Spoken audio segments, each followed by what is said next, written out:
É mais do que uma entrevista, é menos do que um debate. É uma conversa com um contraditório em que, no fim, é mesmo a opinião do convidado que interessa. É um debate em que eu perco sempre. Perguntar Não Ofende é o podcast semanal assinado por mim, Daniel Oliveira, o que não faz chorar. Quase sempre sobre política, às vezes sobre coisas realmente interessantes. Ouça e subscreva em qualquer aplicação iOS, Android, Mixcloud ou no SoundCloud. Vá a patreon.com/perguntar não ofende, conheça as vantagens de ser patrono e apoie financeiramente a produção deste projeto independente.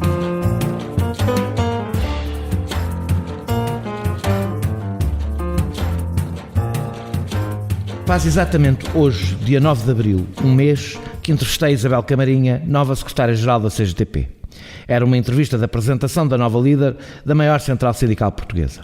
Falámos da surpresa da sua escolha, do facto de ter sido sempre funcionário sindical e do que isso significa no que toca ao fechamento do movimento sindical em si mesmo, de ser mais uma vez uma militante do PCP a liderar a intersindical e de ser a primeira mulher e a primeira não operária a dirigir a CGTP. Falámos dos desafios que os sindicatos enfrentam e dos maiores problemas laborais que temos pela frente, da estagnação da contratação coletiva à estagnação dos salários.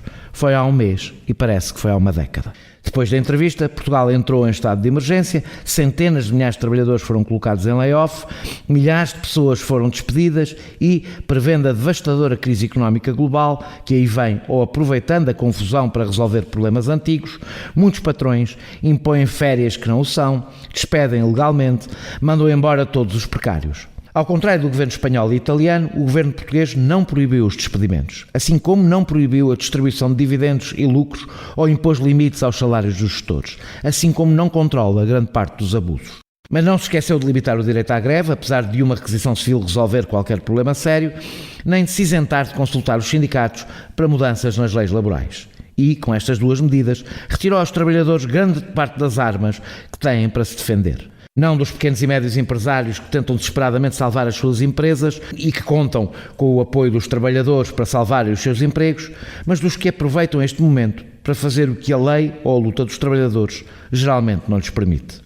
Perante este novo cenário, seria absurdo pôr no ar uma entrevista sobre outro tempo e outras prioridades. Assim, decidimos dividir este podcast em duas partes. A primeira será a entrevista que começa agora, dia 9 de abril. Será toda dedicada à situação criada pelo novo coronavírus e à crise que já bate à porta de milhares de famílias. Como sempre, não será editada. A segunda parte será uma versão editada, encurtada, da entrevista feita há um mês. Perante a nova realidade, foram retiradas todas as partes relativas às reivindicações laborais da CGTP, que necessariamente estão desatualizadas face ao novo momento e são substituídas pela primeira parte deste podcast. Ficam as perguntas e respostas em relação à eleição de Isabel Camarinha e à vida da CGTP. Agradeço à nova secretária-geral da Intersindical a disponibilidade para este novo encontro. Muito obrigado. Obrigado também. Há cerca de 500 mil de trabalhadores em layoff. Achas que todas as empresas precisavam de recorrer a este mecanismo? Naturalmente que não. Eu gostaria só de recolocar aqui uma questão antes de responder à pergunta, porque tu afirmaste que as reivindicações da CGTP neste momento não se colocam. Não se colocam da mesma forma, claro que se colocam, não é? São maiores, as que aprovámos no Congresso e eu queria só situar que tudo aquilo que foram as conclusões do Congresso da CGTP e os eixos prioritários que definimos relativamente às necessidades dos trabalhadores e do país tem ainda mais atualidade neste momento, porque se efetivamente aquilo que são as nossas reivindicações tivessem sido correspondidas, os trabalhadores estariam de uma outra forma mais capacitados para agora enfrentar a situação que estamos a viver. E eu só recordo que o que nós exigimos é um aumento significativo dos salários, o investimento nos serviços públicos e a valorização dos trabalhadores dos serviços públicos e do setor do Estado, da administração pública. Vejamos só, em relação ao Serviço Nacional de Saúde, se as nossas reivindicações tivessem sido atendidas e tivesse havido o investimento que era necessário no Serviço Nacional de Saúde, ele estaria hoje em muito melhores condições para corresponder às necessidades deste momento terrível que estamos a atravessar. Mas como isto, a legislação laboral se tivessem sido revogadas as normas que a CGTP tem vindo a exigir que sejam revogadas, ou se tivesse sido reposto o princípio do tratamento mais favorável, os trabalhadores estariam numa outra situação para resistir também agora a tudo o que é uma onda de despedimentos. Mais ou menos como estamos no estado de emergência, quer dizer, muitas dessas normas poderiam não estar em vigor. Não é? Poderiam, mas o estado de emergência não suspendeu os direitos dos trabalhadores, suspendeu um ou outro direito, é um facto, e já lá vou, relativamente ao que é o decreto do Presidente da República. Nós vamos tratar disso ao longo da entrevista. E depois também o decreto do Governo que o executa, mas verdadeiramente os trabalhadores teriam outros mecanismos para responder também à situação que estamos a viver, tal como tudo o que se prende com o fim da precariedade. Nós o que vemos neste momento é praticamente todos os trabalhadores com vínculos precários a serem despedidos. E isto é uma situação que nós vimos desde sempre a exigir que seja alterada, que acabem os vínculos de trabalho precários e, efetivamente, então, antes de irmos ao layoff, que eu tinha essa pergunta mais para a frente, o que é que os trabalhadores precários, volta já, o que é que os trabalhadores precários poderiam fazer para se defender destes despedimentos? Neste momento, o que nós estamos a exigir, para já, é a proibição de todos os despedimentos. Já lá vamos também. E o que consideramos que era fundamental que houvesse neste momento era a reversão de todos os despedimentos de trabalhadores com vínculo precário que foram mandados embora pelas empresas, fosse qual fosse a situação. Porque nós estamos num estado de emergência, nós estamos numa situação extraordinária, como disseste bem, noutros países não é assim que se está a enfrentar esta situação.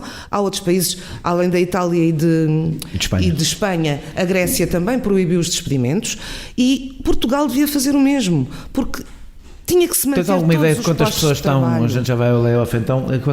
Tens alguma ideia de quantas pessoas é que foram despedidas desde que se iniciou o estado de emergência? Nós não temos, porque não há dados ainda. Aliás, na reunião da concertação social que houve na segunda-feira passada, suscitámos essa questão, que é, nós precisamos de dados e não podemos esperar, como habitualmente se faz, pelos dados mensais que o Ministério faculta. E houve o compromisso do Ministério ter dados mais regularmente relativamente quer aos layoffs, quer ao aumento do desemprego. Nós só vamos saber o que é que aconteceu em março quando saírem os dados do desemprego a 20 de abril. Mas nós sabemos que 850 mil trabalhadores em 2019 não tinham contratos permanentes. Ora, isto permite que sejam já muitas centenas de milhares. E sabemos, por exemplo, que mais de 100 mil trabalhadores já recorreram ao apoio que foi decidido pelo Governo. Mais quantos? Mais de 100 mil, sim. 105 mil. Isso nos precários, não é? Isso os precários. Os recibos verdes, os trabalhadores independentes. E despedimentos de pessoas do quadro? Despedimentos de pessoas do quadro feitos como manda a lei, ou seja, mal, mas manda, temos 850 trabalhadores abrangidos por despedimentos coletivos agora em março. Sim. Mas isto não é nada, porque o que aconteceu foi que centenas de empresas fecharam, mandaram os trabalhadores para casa sem estarem em situação nenhuma. E nós temos os sindicatos, a CGTP... que não estão a receber, é isso? E que não estão a receber. Portanto, foram para casa, não estão em layoff. Não sabem o que é que lhes aconteceu. Não estão em layoff e não estão a receber. Exatamente. Ora, isto não pode ser. E isto já colocámos ao Governo várias vezes, temos denunciado... Fizemos intervenção junto das empresas, junto da inspeção da Autoridade para as Condições de Trabalho e o que exigimos é que estas situações sejam resolvidas.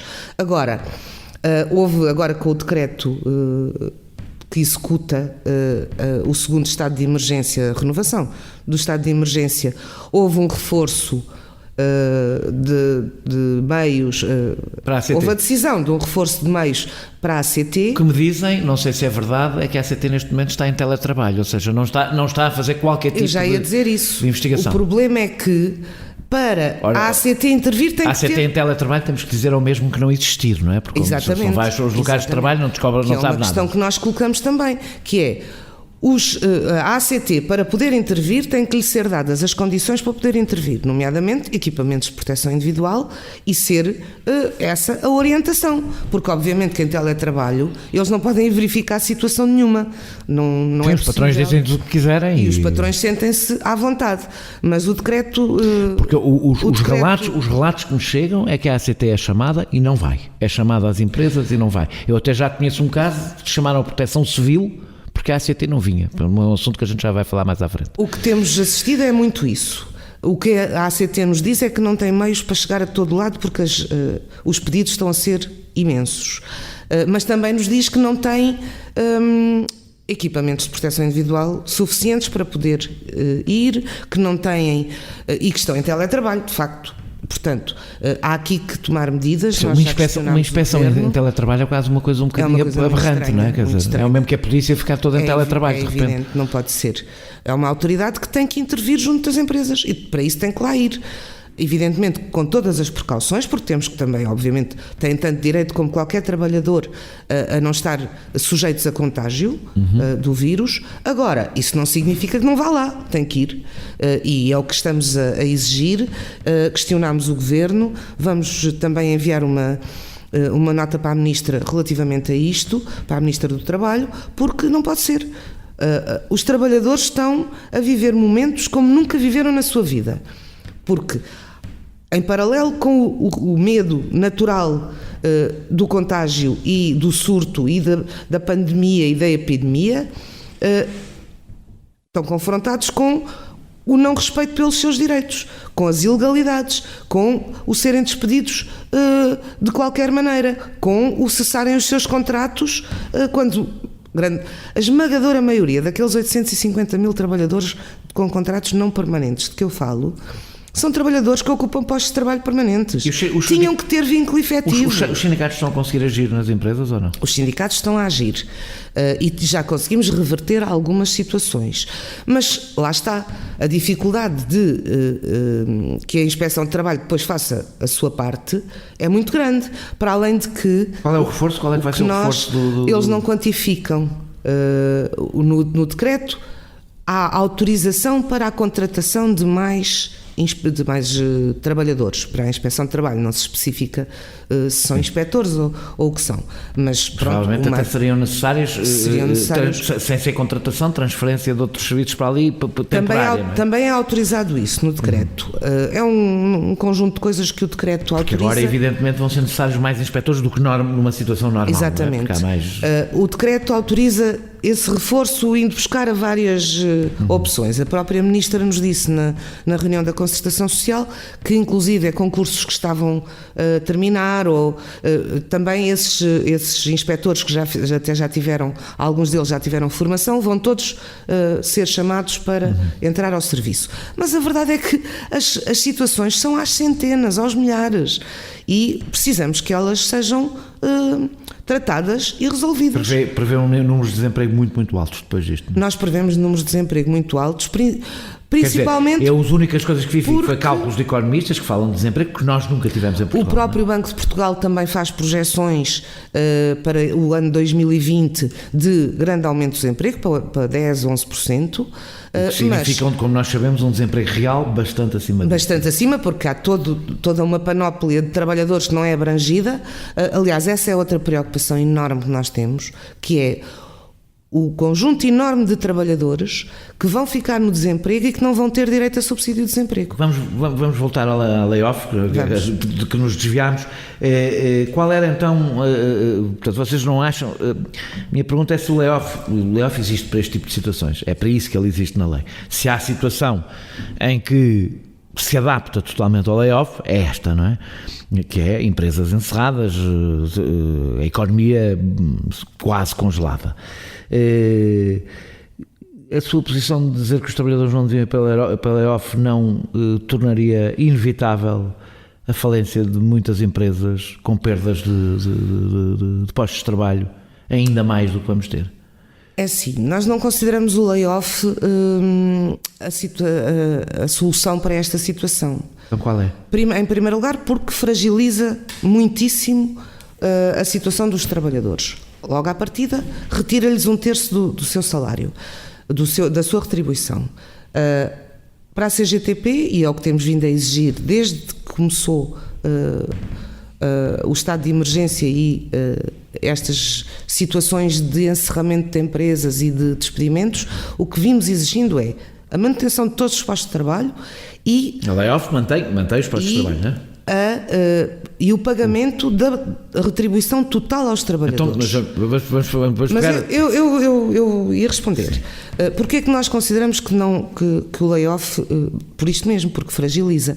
Agora, até pode ser esta solução do layoff, mas que garanta a retribuição total aos trabalhadores. Quando pensa, por exemplo, não sei quantas empresas que estão a ter zero de faturação. Mas, Daniel, estão paradas, quando não é nós mentira. Estamos a falar desta situação, nada do que está na lei se aplica a esta situação. Por isso é que ela é extraordinária. Porque, de facto, nós nunca vivemos uma situação Nós como nunca tivemos esta. uma coisa que junta duas coisas, que é falta de oferta e falta... Ou seja, falta de mão de obra e falta, em muitas áreas, falta de mão de obra. Mas para preservar a saúde e a vida das pessoas. Portanto, e é disso que estamos a falar. E por isso é que a posição de ser contra o layoff, neste caso, parece-me um bocadinho estranha. Não é... Vamos lá ver. O que nós dizemos é que este layoff simplificado, o layoff fragiliza sempre a posição do trabalhador. Claro. Porque lhe retira direitos. Direito à retribuição, direito ao posto de trabalho e a estar... Supostamente faz isso numa situação extraordinária para preservar um valor maior, que é o seu posto de trabalho. Esta situação extraordinária, do nosso ponto de vista, exigia medidas extraordinárias que fugissem àquilo que são as normas legais que temos em vigor. E isso exigia que o Governo fizesse, de facto, aquilo que temos vindo a colocar, que é decidir medidas verdadeiramente extraordinárias que não se dirijam só às empresas, pagar 2/3, que se dirijam aos trabalhadores. Quer que os trabalhadores pagassem 2/3 do salário aos trabalhadores. Que o salário dos trabalhadores fosse garantido, a retribuição total fosse garantida aos trabalhadores. Portanto, o patrão pagasse 1/3. O orçamento de Estado a garantir e que as empresas também, na medida das suas possibilidades, também pagassem uma parte.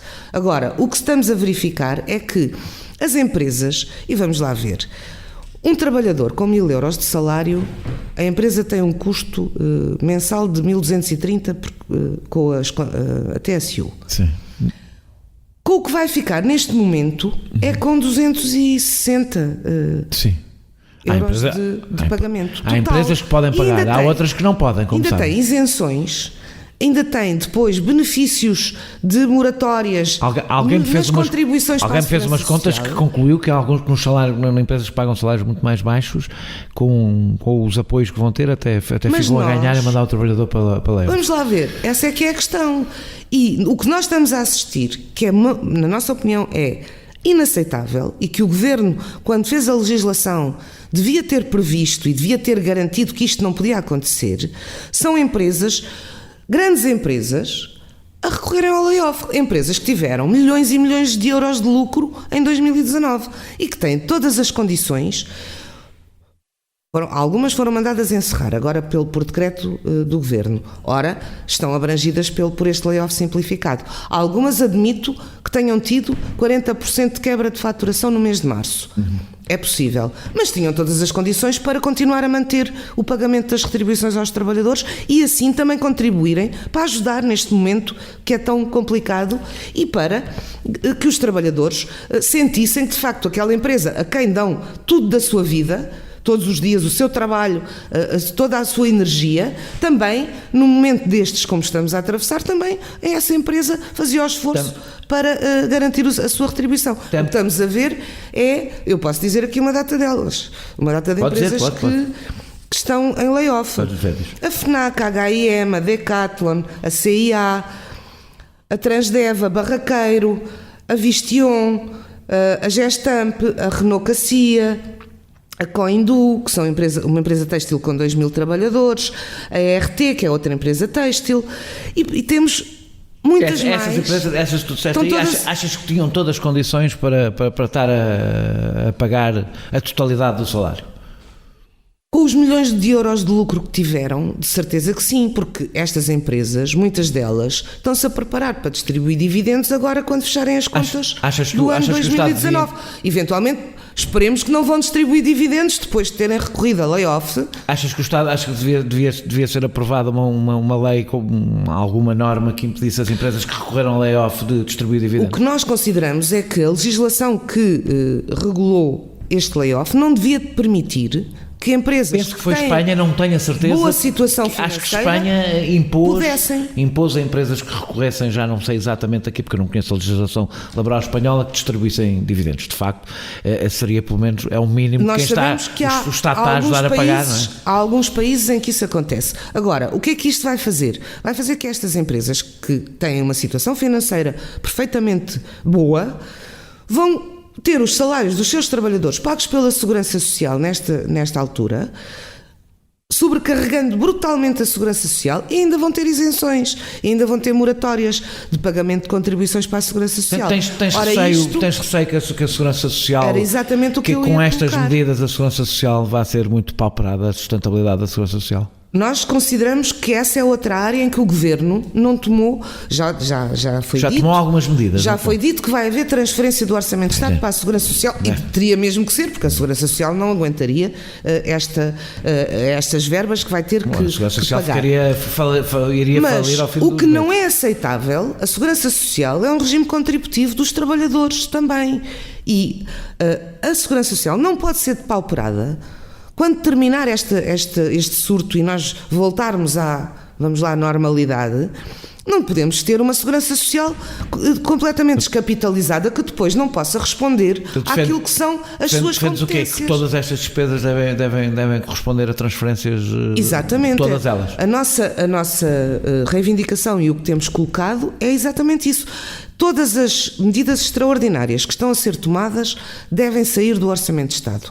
Isso vai dar mais endividamento? Vai, sem dúvida alguma. Mas aí também há o papel do Governo, junto da própria União Europeia, e com os déficits e com os pactos de estabilidade e com as coisas todas, de exigir que não venha depois uma fatura para pagar da União Europeia como tivemos em 2009, 2010, 2011, com a austeridade. Ainda bem que estás sentada, porque é assim que vais esperar por boas notícias nesse campo. Porque efetivamente esta União Europeia está a mostrar que é aquilo que a CGTP sempre denunciou, que é solidariedade é coisa que não existe, e de facto é a União Europeia dos países poderosos. Não há de facto aqui vontade de que haja coesão em coisa nenhuma, nem de apoiar aqueles que mais precisam, que era o que agora precisávamos. Aliás, já vimos com a Itália, já vimos em várias situações, vimos com os equipamentos que eram precisos agora para fazer face a esta situação, máscaras,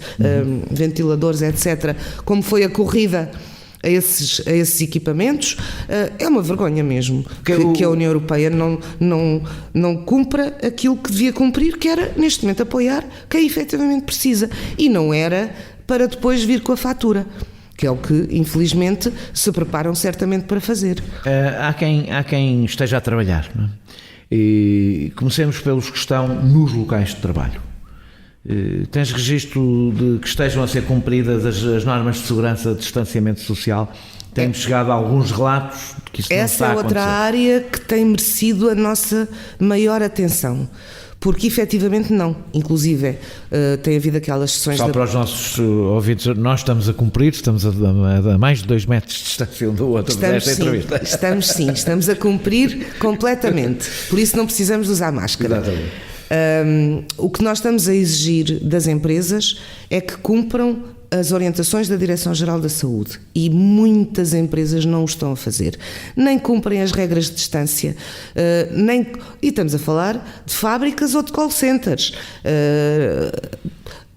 Uma variedade enorme de ambientes laborais em que não estão a ser cumpridas as regras de distanciamento, nem estão a ser entregues aos trabalhadores, aqueles que precisam, os equipamentos de proteção individual. Isto já suscitou a nossa intervenção em várias empresas, já suscitou a nossa denúncia em todo o lado onde conseguimos fazer a denúncia e também já suscitou, inclusive é uma questão que eu coloquei naquelas apresentações que têm sido feitas pelos peritos da Direção-Geral da Saúde e de outras instituições semanais com o Presidente da República, com o Governo, etc., em que precisamente colocámos que era necessário que a Direção-Geral da Saúde emitisse orientações mais claras sobre quais são os equipamentos que são necessários em cada ambiente laboral para os trabalhadores que estão nos locais de trabalho, porque a verdade é que estava definido já em termos de profissionais da saúde, naturalmente, e esses naturalmente que são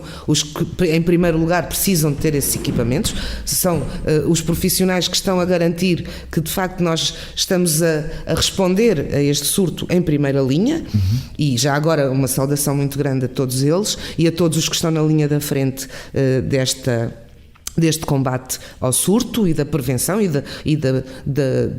do cuidado de saúde de todos, mas depois há milhares de trabalhadores que estão a trabalhar sem ser de casa e que precisam também eles de ter garantida a sua proteção para prevenir o contágio. Estou a falar, por exemplo, de trabalhadores do comércio. O que é que aconteceu entretanto? Já saiu, o que é que esses trabalhadores, se não está a ser cumprido, o que é que devem fazer? Deixa-me só dizer que já saiu uma nova orientação da Direção-Geral da Saúde que já define melhor algumas situações. Em nossa opinião ainda não define todas, mas pelo menos já define melhor algumas situações, nomeadamente essas dos trabalhadores que estão nos supermercados, por exemplo, e que são essenciais porque as pessoas precisam de poder ter alimentos. Sem fugir do assunto, o que é que achas? Parece que foi o Continente que decidiu distribuir um prémio pelos trabalhadores. O que é que achas disso? Através de patreon.com/perguntar não ofende, pode apoiar diretamente a produção deste projeto independente. Assim, eu acho que o Continente, se aumentasse os salários aos trabalhadores, que bem podia, e se lhes desse as condições de trabalho, de horários, de descanso, de que eles precisam, estava a valorizar muito mais do que distribuindo prémios. Estava a valorizar muito mais os seus trabalhadores do que distribuindo prémios. Mas achas que é uma medida de marketing, é? Pois, eventualmente é mais marketing do que outra coisa qualquer. É evidente que aos trabalhadores que têm baixíssimos salários, pouco acima do salário mínimo nacional, receber um prémio é importante, porque é mais um bocadinho que entra na sua retribuição daquele período. Só que não fica. E o aumento do salário fica. O prémio é naquele momento, gasta-se e acabou. Portanto, para nós o que é importante é o aumento dos salários e não é isso que as empresas, nomeadamente essas grandes empresas como o Continente, como o Pingo Doce, como muitas outras, não é isso que optam por fazer, é de facto distribuir prémios aos trabalhadores. Não é agora, já era antes. Há muita prática de um conjunto de grandes empresas de, em vez de aumentarem o salário dos trabalhadores, fazerem uma distribuição de prémios. Nós, por exemplo, temos aqui eu acho que é a Decathlon, que eu estava a dizer que entrou em layoff, que teve lucros muito grandes. O que sabemos é que a Decathlon já tinha anunciado 15% dos seus lucros de 2019 vai distribuir pelos seus funcionários. Isto corresponde a 8,8% da remuneração anual dos trabalhadores em média. Agora, vejam lá se isto não podia ser dado como aumento de salário. E aí sim, os trabalhadores tinham uma valorização do seu salário previsível para ficar. Não era agora um prémio que depois é gasto, e então agora nesta altura em que estes trabalhadores vão ficar com menos 1/3 da sua retribuição, é evidente que agora dá jeito, mas vamos lá ver.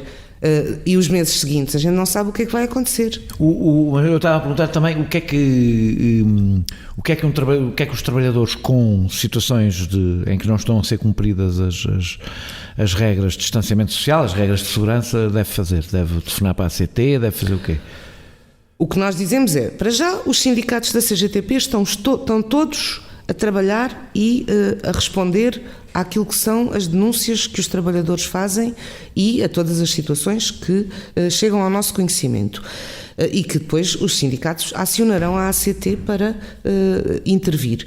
Mas, para além disso, os trabalhadores têm direito a exigir, e se for preciso chamar a Proteção Civil, a ASAI, ou seja, quem for, que o façam, porque o que tem é que ser denunciado que, de facto, os trabalhadores não estão com as condições que deviam ter para poder estar a trabalhar.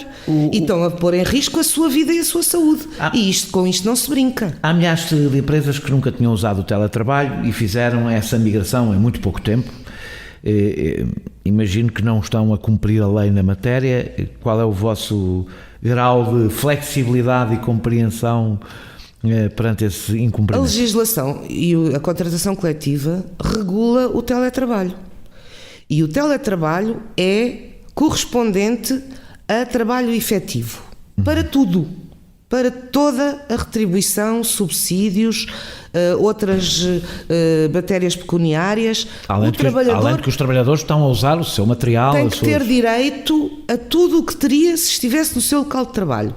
E o trabalhador ainda está a dar qualquer coisa à empresa, porque exatamente está a utilizar a sua energia, o seu... Há situações em que as empresas fornecem o equipamento e devem fazê-lo, porque o trabalhador não é obrigado a ter equipamento para poder funcionar a partir de casa, tal como não é obrigado a usar o seu telemóvel pessoal, porque já agora foi ele que o pagou, não foi a empresa. Mas a verdade é que, obviamente, que se o trabalhador está em casa, há um custo de energia logo à partida que a empresa está a poupar, que é o trabalhador que... Mas não achas que faz sentido, apesar de tudo, uma maior flexibilidade, tendo em conta o estado de emergência, de compreender que... Por parte dos sindicatos, não há flexibilidade em relação a retirar direitos aos trabalhadores. Não há flexibilidade nenhuma. Os trabalhadores já estão a ser demasiado prejudicados com esta situação e com a falta de medidas que garantam aquilo que era necessário. E também não está a haver flexibilidade das empresas relativamente aos trabalhadores, nem das medidas do governo. Por exemplo, os horários dos teletrabalhos estão a ser cumpridos. Exatamente. A maioria das empresas obriga os trabalhadores a registar o seu horário de trabalho e a cumprir o seu horário de trabalho. E lembremo-nos que as medidas do governo de apoio à família dizem que um trabalhador que esteja em teletrabalho, o seu cônjuge não pode estar de assistência à família, ou seja, se ele tiver filhos, e nomeadamente se tiver filhos pequeninos, tem que estar a trabalhar com os filhos a correr à volta dele e a exigirem a sua atenção. Quer dizer, mas todos compreendemos que estamos a viver um momento absolutamente excepcional, onde é impossível, quer dizer, nada é normal, não é? Também não é normal o Estado mandar fechar empresas, não é? Nada é normal. A situação é toda ela extraordinária. Há decisões que não resultam de decisões dos patrões, resultam de decisões do Estado, não é? Mas por isso é que nós dizemos que o Governo não devia ter tomado esta medida, não devia ter tomado esta decisão assim, devia ter garantido que se um trabalhador está a trabalhar, seja de casa, seja no seu local de trabalho, não pode estar a tomar conta dos filhos pequeninos, quer dizer, é daquelas coisas Vamos que falar é mesmo disso. Durante as férias impossível. da Páscoa, os trabalhadores com filhos que estão em casa, do seu percebi bem, vão ficar sem apoio, não é? Sem o apoio que tinham. Já estão. Já estão, vão ficar, claro, nós já estamos na férias da Páscoa. Como eu não tenho férias da Páscoa... Eu também não. A CGTP criticou e pode dizer-se que está na mesma situação em que estaria se não houvesse pandemia, na realidade, não é? Ou seja, a minha pergunta é, estes trabalhadores... se não houvesse pandemia, tinham os filhos em casa, porque haveria férias de Páscoa. Estes trabalhadores, se não houvesse pandemia, tinham os filhos nos ATLs que foram mandados fechar pelo Governo. Era a pergunta que eu tinha. Portanto, não estariam em casa. Eventualmente até podiam ter marcado férias. Mas, convenhamos, isto não são férias. Os trabalhadores que neste momento, e isso é outra matéria que a gente depois, se calhar tens para mais à frente, que é as empresas quererem obrigar os trabalhadores a gozar férias. Podes falar agora. Na situação de pandemia, na situação que estamos a atravessar. Tens consciência que há muita gente, que nós... eu já referi isso e tive mais reações porque as pessoas acham normal que este ano não há férias e as pessoas têm que viver com isso porque isto é tudo muito extraordinário. Mas porque os trabalhadores estão numa situação que não é normal. Ou seja, os trabalhadores nem estão a pensar bem que o direito a férias, que a própria lei diz que é irrenunciável É um direito que o trabalhador tem para a recuperação física e psíquica, para poder estar com a família, para poder ter lazer, para poder descansar, para poder ter acesso a coisas culturais, para fazer o que quiser, ao desporto. Portanto, o que vocês aconselham... Ora, nós neste momento não podemos fazer nada disso. O que vocês aconselham aos trabalhadores é não ponham férias... O que nós dizemos é que as empresas não podem obrigar os trabalhadores a gozar férias nesta situação, para, em vez de tomarem as medidas que têm que tomar.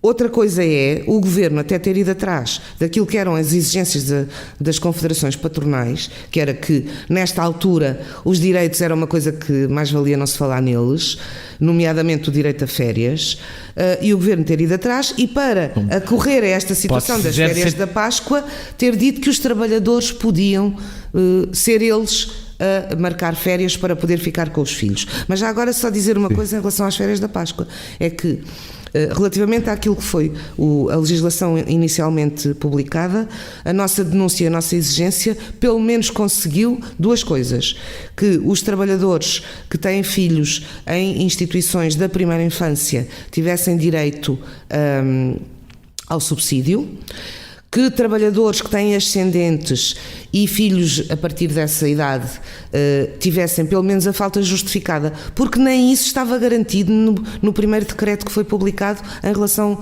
à interrupção das atividades letivas. E isso foi a CGTP que colocou e que, pronto, não foi o que nós exigíamos, porque o que nós exigíamos era que fosse alargado ao período de interrupção das atividades letivas todo o apoio que estava já definido. A CGTP ter denunciado, pelo menos teve esta consequência que melhorou ligeiramente, e também para os ascendentes, porque era outra falha da lei, é que... É isso que eu te ia te perguntar. Portanto, estamos a falar dos ascendentes que estavam em lares, não é? Exatamente. Os que já estavam cá. Não é que estavam em lares, porque os lares não foram encerrados. Eram os que estavam em instituições de apoio aos idosos, centros de dia... Quando eu disse lares e qualquer tipo de... Sim. Ou seja... Foram mandados para casa, basicamente. Como é que tu evitas? Nós não podemos partir do princípio, da mesma maneira que eu não parto do princípio que todos os patrões são abusadores e não cumprem a lei, também não parto do princípio que todos os trabalhadores são santinhos e há pessoas sérias a todo lado. Como é que a gente garante que os trabalhadores, que não há um abuso e não se pede apoio quem não precisa de apoio? Ou seja, como é que se faria a verificação? O Governo foi muito lesto a dizer que vai verificar e que vai controlar.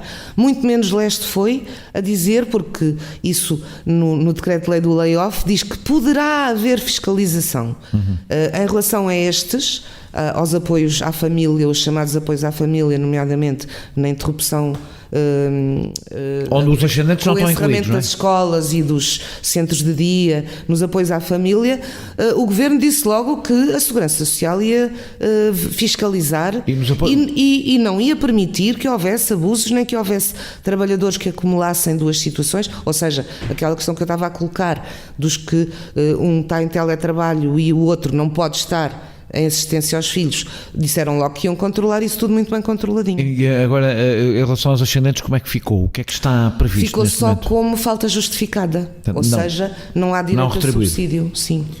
O direito à greve foi limitado. Nos setores em que ele foi limitado, não havia sequer, perante a pandemia, qualquer condições para o seu exercício, ou seja, e uma requisição civil chegaria. Em que é que isto limita? Não, imagino que não te imaginas organizar uma greve no meio desta situação. Em que é que... Qual foi a função? Em que é que isto limita o trabalho sindical? Se me permitires, ainda vou falar um bocadinho sobre o decreto presidencial, os dois, sim, e sobre as limitações e restrições eu já vou falar aos da questão direitos dos trabalhadores. Sim, mas a questão da consulta dos sindicatos, tenho outra pergunta sobre esse assunto. Mas sim, então eu falo só sobre a questão do direito de greve. Vamos lá ver, já o primeiro decreto presidencial do primeiro período de estado de emergência o referia, e o segundo volta a referir e alarga até um bocadinho mais essas restrições. Achas que é para prevenir o que é que nós consideramos? Para já, consideramos que A CGTP, logo na primeira hora, colocou grandes preocupações com a aprovação do estado de emergência, porque considerámos sempre que a Constituição e a lei já tinham todos os mecanismos necessários para se acorrer a esta situação. Há medidas que, entretanto, foram tomadas que punham em risco o Estado. Há um argumento bom, eu também apresentei exatamente as mesmas resistências, dizendo que havia um bom argumento a que eu sou sensível, que é o Estado tomar algumas decisões, sobretudo que envolvem as empresas e a propriedade privada, que poderiam vir a ser disputadas na justiça para exigir indenizações. Ora, isto não se inclui evidentemente no direito à greve, portanto a questão aqui não se põe. O direito à greve não está incluído. Para nós não havia a mínima necessidade de restringir o direito à greve, porque, obviamente, para já, em termos de responsabilidade dos próprios trabalhadores que trabalham nos serviços que Como estão... tu sabes, houve uma greve que a CGTP não teve nada a ver com isso, a greve dos estivadores, que era uma greve que estava a criar problemas, porque, por exemplo, máscaras, etc., coisas que não estavam a entrar por causa da greve dos estivadores. Agora, a verdade é que não foi preciso o estado de emergência, porque foi ainda antes do estado de emergência houve uma nem foi preciso civil. O estado de emergência, nem essa greve dos estivadores também foi muito bem tratada. Sim. Porque aquilo efetivamente tem contornos muito mais complexos do que se tentou fazer passar. Porque os trabalhadores cumpriram sempre, os estivadores cumpriram sempre os serviços mínimos. Nós, por acaso, estivemos sempre em contacto com o sindicato, com o CEAL, e sabemos que eles cumpriram sempre os serviços mínimos, que estavam definidos, e que estavam a ser impedidos de ir trabalhar, porque há ali contornos que fica para outra altura, mas que não estavam também a ser cumpridos pelas empresas. Agora, a verdade é que não foi preciso estado de emergência para fazer a requisição civil dos trabalhadores, dos estivadores, tal como não seria numa situação como esta para os trabalhadores da saúde ou para os trabalhadores do comércio ou para os setores que de facto estão a assegurar os bens essenciais. Então porquê é que achas que isto foi aprovado? Pois, isto não tem um efeito prático? Para nós não faz sentido. E desde o início que colocámos isto limita, por exemplo, situação. O direito à greve. Isto limita o direito à greve em algumas áreas que não seriam... Nós consideramos que o direito à greve continua a manter-se. A não ser naquelas áreas muito concretas que estão ali definidas. E se os trabalhadores sentirem que têm necessidade... Por exemplo, os trabalhadores de uma indústria, de uma fábrica... que não esteja agora a ser utilizada para fabricar equipamentos necessários para acorrer à pandemia ou bens essenciais. Então não têm direito a fazer greve se não tiverem as condições que deviam ser dadas, nomeadamente de proteção. Tem todo o direito de fazer greve. A lógica é que vivemos um momento de emergência económica também, não é? Porque tendo em conta que a economia está praticamente então paralisada. As empresas correspondam a isso e cumpram os direitos dos trabalhadores. Porque é que às empresas é dada impunidade, até por falta de meios da própria ACT para intervir, e aos trabalhadores não é dado o direito de resistirem e de lutarem? Não pode ser. O estado de emergência também suspendeu a consulta dos sindicatos para a alteração das leis laborais. Não é um processo demasiado moroso para este momento de emergência? O que está na lei é um processo que demora tempo, não é? E que tornaria impossível alterar, seja o que for, neste momento. Nós dizemos que isso é uma falsa questão, até porque no primeiro estado de emergência em que isso não estava colocado no decreto presidencial, foi publicado um conjunto enorme de leis e de decretos-leis e de portarias que são matéria laboral, e não houve problema nenhum. Inclusivamente, a CGTP até fez apreciações sobre esses projetos, sobre essa legislação que foi aprovada. Portanto, não havia necessidade nenhuma de vir pôr na lei uma limitação a um direito que é um direito constitucional e que, tal como o direito de greve, não devia ser mexido. Nós achamos que todo o aproveitamento que foi feito para restringir direitos de trabalhadores não era necessário. Comparado com outros países, achas que foi legítimo. Comparado com outros países europeus, achas que o governo foi mais severo com os trabalhadores do que nos outros países, ou não tens acompanhado? Eu tenho acompanhado, embora não tenha as medidas todas que todos os governos tomaram, tenho acompanhado, mas há situações muito diversificadas. O que nós sentimos é que em Portugal, e ao contrário de alguns países da Europa, nomeadamente, mas já nem estou a falar do resto do mundo, mas da Europa, os trabalhadores são o parente pobre nesta situação toda.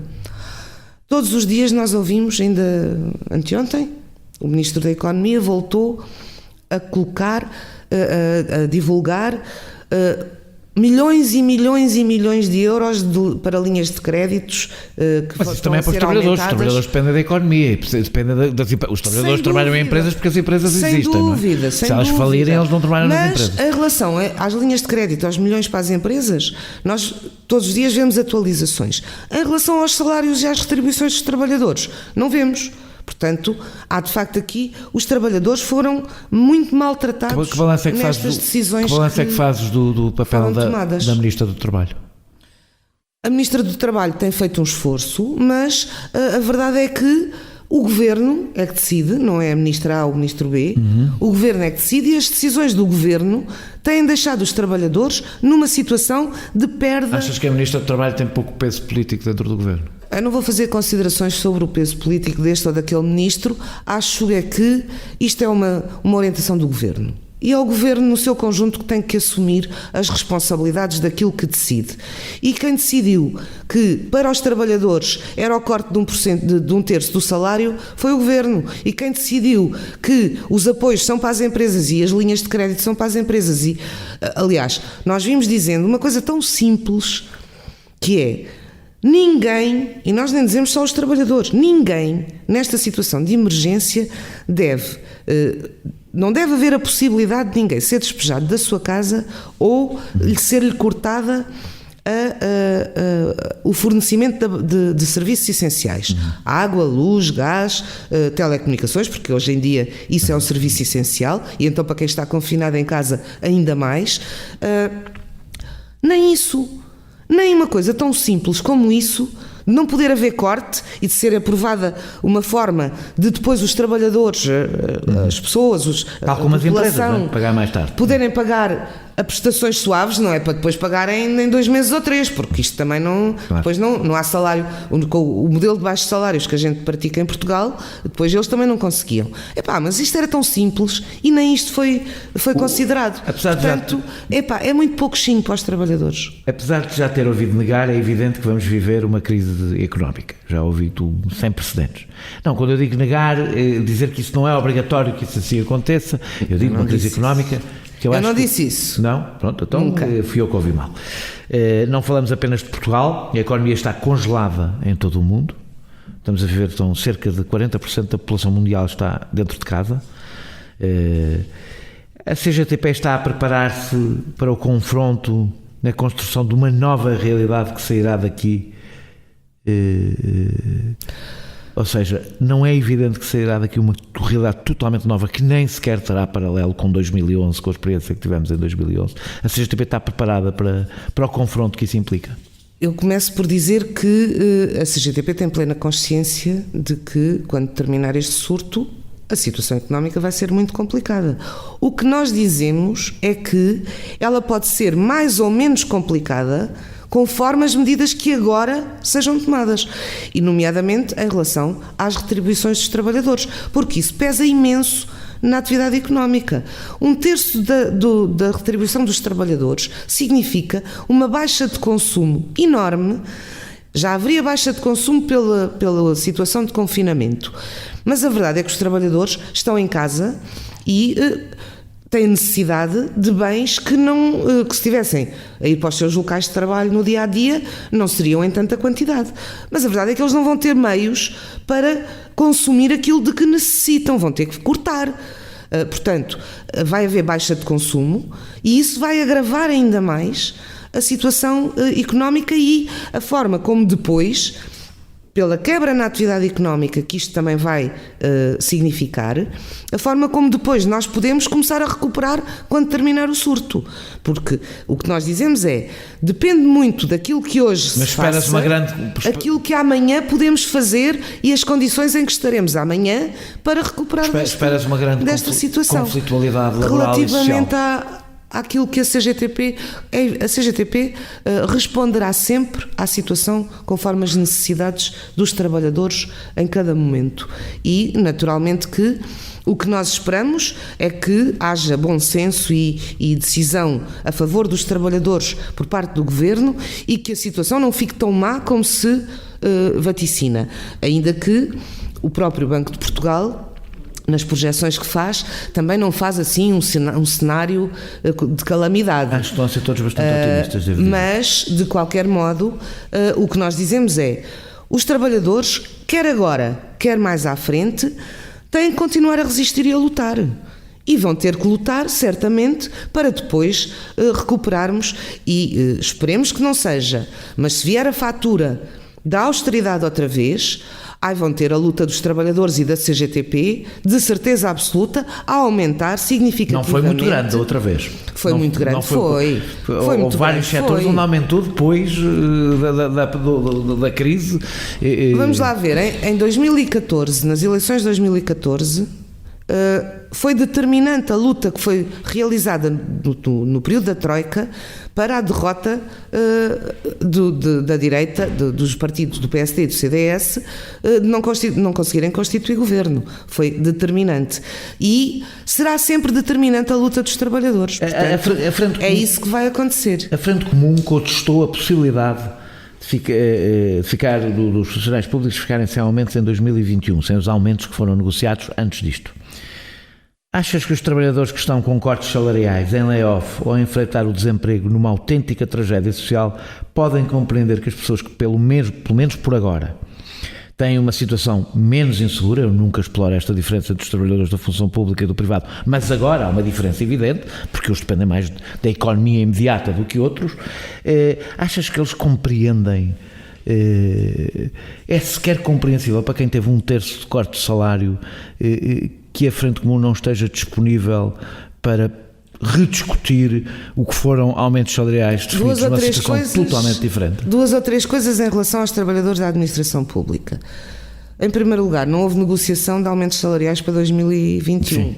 Houve um anúncio do Governo, não houve negociação. Okay, Os sindicatos nunca aceitaram aquela percentagem que estava colocada. Segunda questão, os trabalhadores da administração pública há 11 anos que têm os seus salários congelados. 11 anos. Portanto, há todo o direito ao aumento dos salários. Aumentos salariais dos últimos 4 anos na função pública. Não houve aumento nenhum desde 2009, que não há aumentos salariais para os trabalhadores da administração pública. Depois, terceira questão, na administração pública, vergonhosamente, há um nível de precariedade enormíssimo. E nós sabemos, por exemplo, que o próprio Instituto de Emprego e Formação Profissional já cessou contratos com um conjunto enorme de trabalhadores a recibos verdes. Portanto, eles também estão a ser abrangidos também. Mas não são esses que vão ser abrangidos pelo aumento salarial. Portanto, quem vai ser abrangido pelo aumento salarial são exatamente os únicos trabalhadores que no país inteiro estão numa situação menos grave. O que a Frente Comum coloca, e muito bem, é que estamos em abril de 2020. Não sabemos como é que isto vai evoluir. E o Governo já está a dizer que não vai haver aumentos em 2021. Isto não faz sentido nenhum.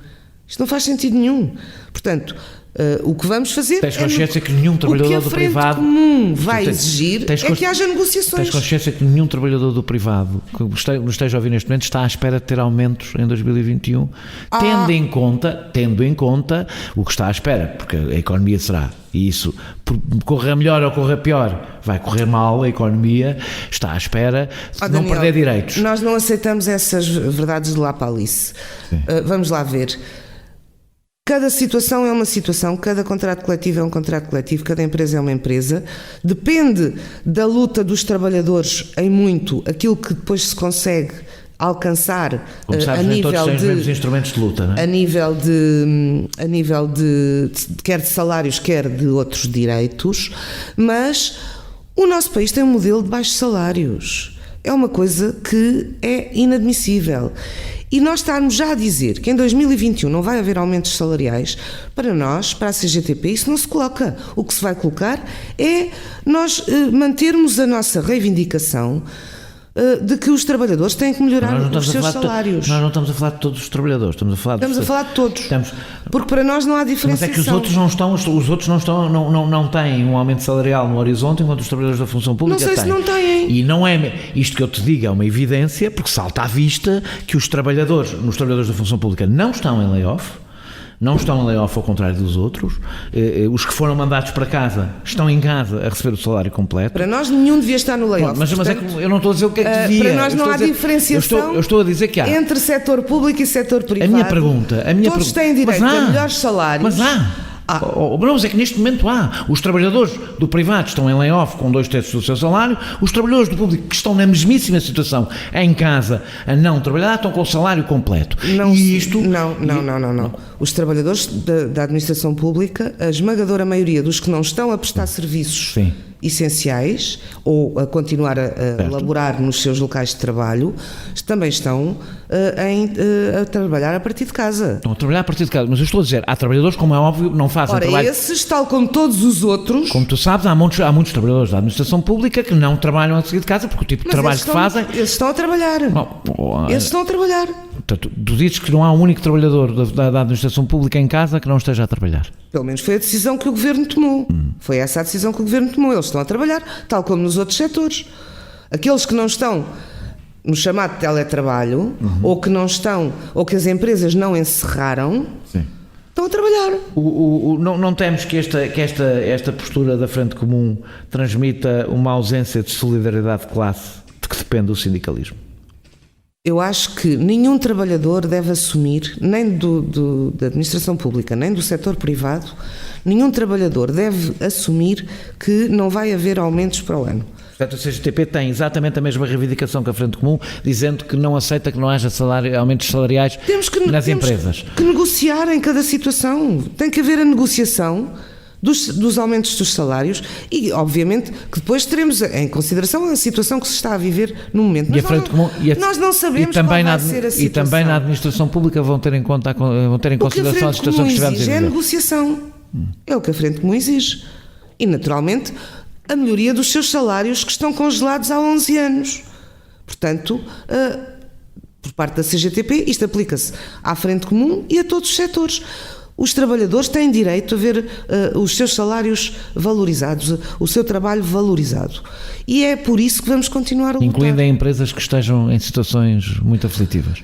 Naturalmente que as empresas que encerraram... Essas não vão aumentar, evidentemente, mas eu estou a dizer as que sobrevivem com o nariz de fora. Mas lá está. Precisamente por isso é que nós não podemos ver as coisas isoladas umas das outras. Para nós, o que se coloca neste momento é que as decisões que agora forem tomadas vão determinar o futuro e a forma como vamos sair desta situação, desta crise sanitária e das consequências que ela vai ter na economia. Portanto, se efetivamente houver o cumprimento da retribuição total dos trabalhadores, a atividade económica não tem uma recessão tão profunda e também mais facilmente recuperará. E não sabemos como é que vai ser essa recuperação, como é que vamos já dizer que não há aumentos. Não podemos. Temos que ver qual é a situação e, na altura, negociar os aumentos. Como eu dizia no início desta nossa conversa, há muitas empresas que têm situações financeiras muito boas, muito positivas, muito favoráveis e que, se isto durar 2-3 meses, até podem aguentar perfeitamente e a seguir recuperar, porque se começarem a funcionar outra vez, poderão recuperar rapidamente e depois de ter perfeitas condições para aumentar os salários. Porque é que a gente há de estar já a dizer que não vai haver? Terá que haver. Muito obrigado, Isabel Camarinha, por teres aceitado. O excerto da outra entrevista podem ouvir a seguir, podem ficar sabendo que foi feita há um mês e, portanto, muita água passou debaixo das pontes depois dela ter sido feita. Olá, eu sou a Raquel Marinho e pode ouvir o meu podcast de poesia associado ao Perguntar Não Ofende em opoemaensinacair.pt. Quando foi a última vez que tiveste um conflito com a tua entidade empregadora? Naturalmente que eu não tenho conflitos com a minha entidade empregadora no sentido estrito do termo, porque a minha entidade empregadora é um sindicato, mas isso não me retira de forma alguma nem a vivência, nem o conhecimento, nem a participação naquilo que é a luta dos trabalhadores, naquilo que é a organização dos trabalhadores nos seus locais de trabalho, até porque quer no plano profissional, quer depois, porque fui assumindo, fui eleita delegada sindical primeiro, depois fui eleita para a direção do anterior Sindicato do Comércio, Escritórios e Serviços de Lisboa, que depois, quando houve a fusão dos vários sindicatos do Comércio, Escritórios e Serviços, constituiu o CESP, que é o meu sindicato atualmente. Tive a oportunidade, desde sempre, de trabalhar e de participar em todas as lutas que foram sendo desenvolvidas e na organização e ação dos trabalhadores, confrontada com os seus problemas, com a necessidade de dar resposta a esses problemas todos os dias, portanto... Mas não achas um bocadinho difícil liderar centenas de milhares de trabalhadores, não tendo a experiência direta e vivida daquilo que lhes estás a pedir? Por exemplo, de correr o risco do despedimento, de fazer uma greve, de ter um confronto com uma entidade empregadora, se não é uma postura um pouco... Felizmente não são só os funcionários sindicais que não são confrontados com essa necessidade. Há muitos trabalhadores do Estado correm menos riscos, os trabalhadores do público, pelo menos os que têm vínculo, não é? Não só os do Estado, mas também de empresas onde as entidades patronais respeitam os seus direitos e fazem o efetivo diálogo. Também não há greves em todas as empresas, não há. Mas não há nenhuma empresa onde não haja um conflito. Isso não significa que esses trabalhadores não sintam a exploração, até porque a exploração advém da entidade patronal, mas não só. Porque o que temos assistido... Mas tu não és explorada pelo teu sindicato. Eu não sou explorada pela minha entidade patronal, mas sou explorada como trabalhadora deste país, na medida em que as políticas que vêm sendo seguidas são de exploração. Os baixos salários que temos no nosso país, os horários, a precariedade. É evidente que eu posso não sentir diretamente essa realidade da precariedade, mas...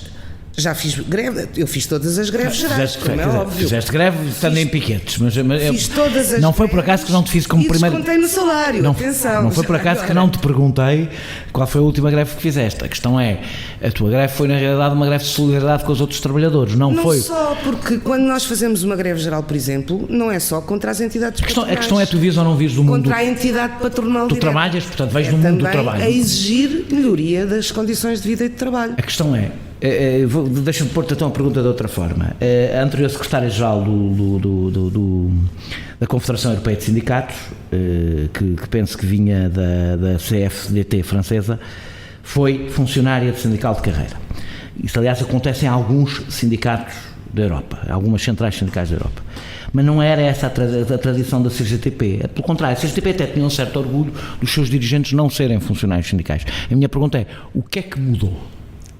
Eu não me recordo de nunca se ter decidido se os dirigentes eram ou não eram funcionários sindicais. Não tenho memória disso. Agora, eu não comparo o meu percurso ao não comparo o meu percurso a outros funcionários sindicais de sindicatos, nomeadamente de algumas organizações sindicais da Europa, em que, efetivamente, os dirigentes são funcionários sindicais, não é... Porque eu sou Tu trabalhaste na CGTP, trabalhaste aqui. Eu sou sindicalizada. Sim. E os trabalhadores sindicais têm direito a ser sindicalizados, são trabalhadores.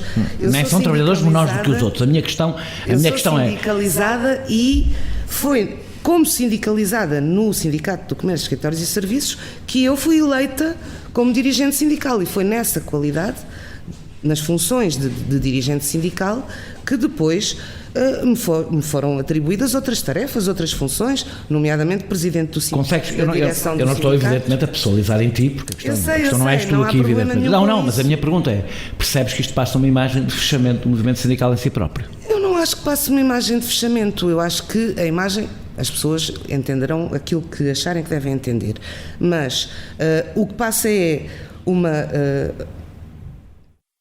a CGTP tem os seus sindicatos têm sócios, os sócios dos sindicatos, todos eles têm os mesmos direitos, e um dos direitos é eleger e ser eleito para os órgãos do sindicato e depois das estruturas da CGTP.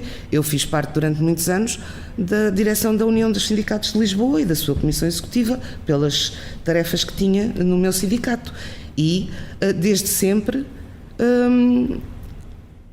trabalhei e a minha atividade foi em prol da defesa dos interesses e direitos dos trabalhadores. Portanto, não me parece que isso seja fechamento.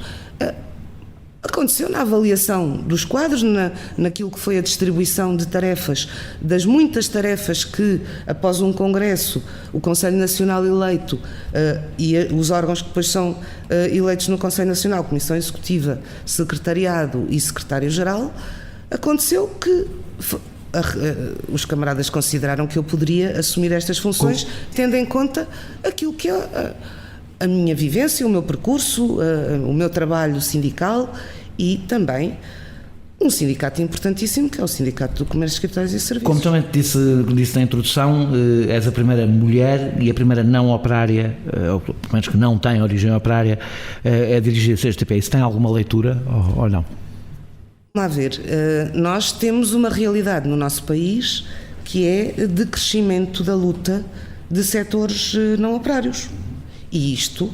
Até porque a indústria, houve uma desindustrialização do país, portanto também reduziu... Com a destruição do aparelho produtivo, com o encerramento de muitas empresas, com a terciarização, como dizes, do próprio país. Isto, naturalmente, e para já com o aumento da exploração que tem havido dos trabalhadores de todos os setores de atividade, nomeadamente dos setores, por exemplo, do comércio, serviço, hotelaria, setores que não são operários, que quase que são o operariado dos serviços, porque os salários são tão baixos, os horários são tão longos e desregulados, as condições de trabalho são de tal maneira, a pressão é tal que quase que se pode considerar que são o operariado do setor terciário. E isto, naturalmente, desenvolveu capacidade de organização, de luta e de intervenção também dos trabalhadores destes setores, e isso também teve consequências nos próprios sindicatos, nos órgãos dos sindicatos e das estruturas da CGTP e na própria CGTP. Portanto, é natural que, e como eu disse antes, vamos lá, a CGTP é a central de todos os trabalhadores portugueses, não é a central dos operários ou dos trabalhadores de serviço, ou dos trabalhadores de comércio ou dos homens. Se a reforma não mudar, só poderá, seguindo as regras que a CGTP hoje atualmente tem, cumprir um mandato. Porque a CGTP determina que não se pode ser dirigente da CGTP depois da idade de reforma. Não é? Não se pode iniciar um mandato depois da idade de reforma. Isto quer dizer que és uma líder de transição? Não se pode iniciar um mandato se atingir, quando se atinge nesse mandato, a idade da reforma. Exatamente. Não me considero nem de transição, nem sem ser de transição, na medida em que em cada congresso... Em princípio só poderás fazer um mandato, não é? Em cada congresso nós elegemos os órgãos para aquele mandato. Portanto, foi isso que aconteceu e na consideração que foi feita, na avaliação que foi feita, fui eu eleita secretária-geral, portanto, serei e cumprirei o meu mandato, que foi para o qual fui eleita. Não, mas não vão mudar as regras, ou vão? Não está em discussão a mudança de regras. Li no relatório aprovado no Congresso que tiveram 115 mil novas sindicalizações, cerca de 115 mil novas sindicalizações no último mandato. Quantas pessoas deixaram neste período de ser sindicalizadas? É porque isto só vale se nós soubermos qual é o saldo. Eu há bocado não respondi quando colocaste essa questão dos sindicatos não representarem tantos trabalhadores, Nós já lá vamos, vamos agora ao longo desta parte vamos falar disso. Precisamente no nosso Congresso nós valorizamos muitíssimo, nós tínhamos uma meta estabelecida no 13º Congresso de sindicalizar 110 mil trabalhadores no período até ao Congresso seguinte, e ultrapassámos essa meta largamente. A questão social é negativa ou positiva? Praticamente os 115 mil novos associados dos sindicatos. Naturalmente que neste período também saíram muitos trabalhadores reformados, para o desemprego. E outros são sindicalizados. Sindicalizaram-se alguns.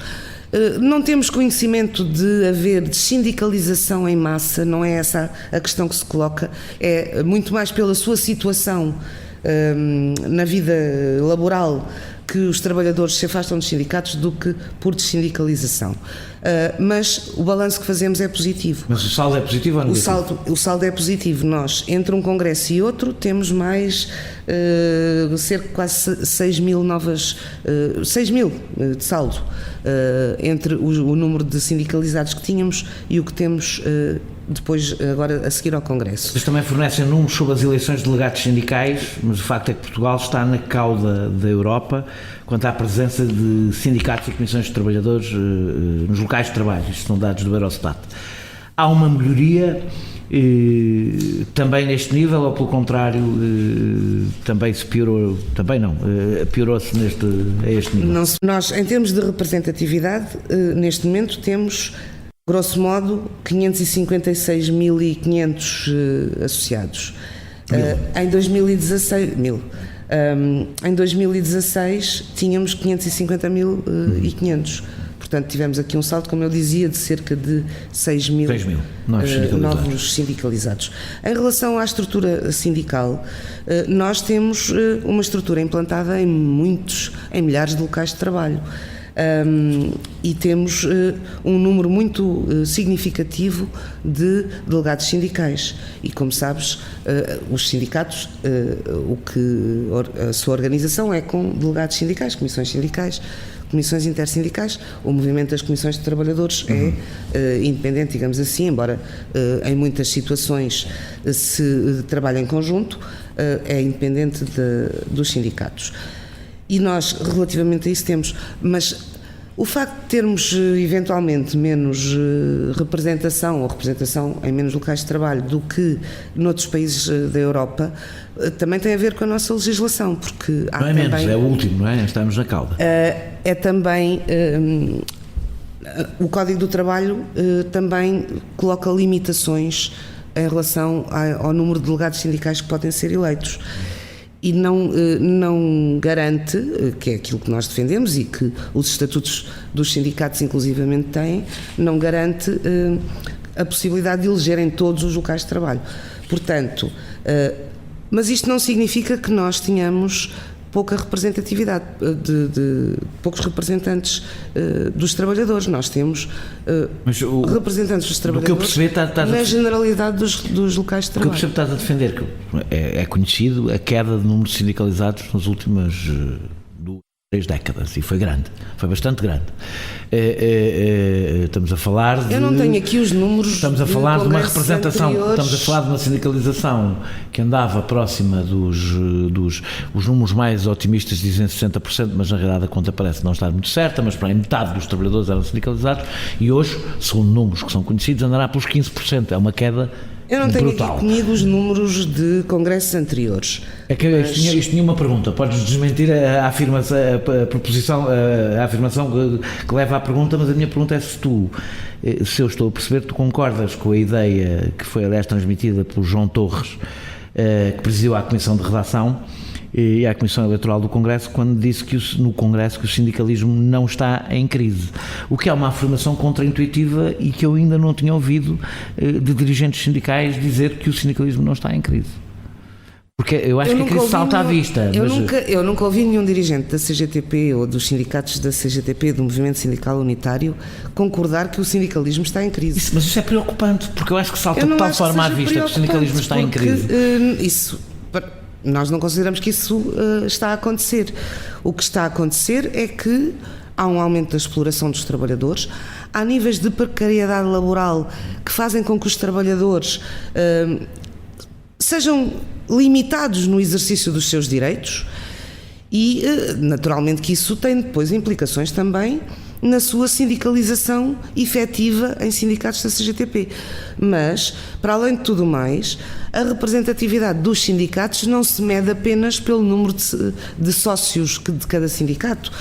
Nós temos... Mede-se a sua representatividade, pode não se medir a sua capacidade de luta. Em França há baixos níveis de sindicalização e tem muita capacidade. A representação dos trabalhadores não é representatividade. A representação, a possibilidade de representação dos trabalhadores não se mede apenas pelo número de sindicalizados, nem o envolvimento dos trabalhadores nas ações, nas lutas, na organização, na exigência, na reivindicação, é feita só pelos sindicalizados. Falaste de razões, as razões que apontas, que têm a ver com a precariedade, etc., a exploração, são razões exógenas aos sindicatos. Não é suposto os sindicatos adaptarem o seu funcionamento às novas realidades? Ou seja, não faz muito sentido o sindicato dizer isso é por razões externas ao sindicato. Não, quer dizer que o sindicato não se adaptou às razões externas. Não são razões externas, quando os sindicatos nasceram, razões objetivas quando os sindicatos nasceram, situação de exploração. Quando os sindicatos nasceram, a exploração era bastante maior e a precariedade bastante maior por essa Europa fora. Os sindicatos nasceram, nem sequer havia propriamente uma ideia de contrato de trabalho, não é? Em Portugal, antes do 25 de Abril, os sindicatos eram corporativos e toda a gente tinha que ser sindicalizada, portanto... Eu estou a falar de uma coisa anterior, ainda ao Estado Novo. O sindicalismo, quando nasce no princípio do século, é em condições de exploração muitíssimo maiores e os sindicatos adaptavam-se a isso, sabiam que tinham que lidar com essa... E os sindicatos da CGTP e do Movimento Sindical Unitário estão perfeitamente adaptados àquilo que são neste momento as condições e as necessidades de representação dos trabalhadores, tanto assim é que, como já referiste aí, sindicalizámos 115 mil novos trabalhadores em 4 anos, o que é um número muito significativo. A greve dos enfermeiros, dos motoristas de matérias perigosas, dos estivadores em Setúbal, ou de forma um pouco diferente, que não precisamos de falar aqui, do Movimento Zero na PSP, exibiram que alguma coisa está a mudar no sindicalismo. As greves dos enfermeiros e dos motoristas não mostraram que os sindicatos de enfermeiros portugueses e a Federação dos Sindicatos de Transportes e Comunicações, ligados à CGTP e que estavam em processo negocial, se atrasaram na compreensão dos sentimentos dos trabalhadores. Aquilo que nos parece é que, com objetivos definidos de enfraquecer a ação dos sindicatos da CGTP, dos sindicatos de classe, e aproveitando muitas vezes descontentamentos, aspirações, necessidades que não tinham sido correspondidas em vários setores, normalmente localizadas num grupo de trabalhadores, porque, por exemplo, em relação aos enfermeiros, era uma questão muito localizada nos especialistas, não é? Nos especialistas. Em relação aos motoristas, havia todos os motoristas e havia os motoristas de que nos enfermeiros, matérias perigosas. Rapidamente, é verdade que a greve era localizada, mas o sentimento não era localizado. Eu pude testemunhar isso em muitos contactos que mas tive. o que nós verificamos... E a sensação que eu tive em relação ao CEP, ao Sindicato dos Enfermeiros Portugueses, conheço um bocadinho melhor do que a parte dos motoristas, é que de facto foram um bocadinho apanhados na contracurva. Não se aperceberam que a dimensão do descontentamento tinha chegado àquele ponto. Tanto quanto sei, quer o CEP, quer a FECTRANS, que é a Federação dos Transportes e Comunicações, em relação a uma situação e a outra, estavam a negociar e tinham a exigência... A FECTRANS estavam a negociar pela primeira vez em 20 anos. E tinham a exigência, porque também a contratação esteve bloqueada. Estavam a negociar precisamente a melhoria daquelas categorias profissionais em concreto, em conjunto com todas as outras. E quer uns, quer outros, no caso da FECTRANS, eles ainda estava a decorrer a greve dos motoristas de matérias perigosas e a FECTRANS chegou a acordo e negociou muito boas condições e a melhoria do contrato coletivo para todos os trabalhadores. Não só para aqueles, mas para todos, incluindo também aqueles. Ora, o que nós verificamos é que, pontualmente, são aproveitadas algumas questões concretas e legítimas e aspirações legítimas dos trabalhadores para se tentar empolar e puxar para uma situação... Mas isso é a estratégia utilizada, a verdade é que resultou. Puxar para uma situação, eu já lá vou, a puxar para uma situação de extremar posições que depois os trabalhadores até pensam que assim conseguirão mais rapidamente as suas reivindicações serem satisfeitas. O que verificamos é que depois isso também acaba por não ter grandes resultados e para o caso dos enfermeiros, não é?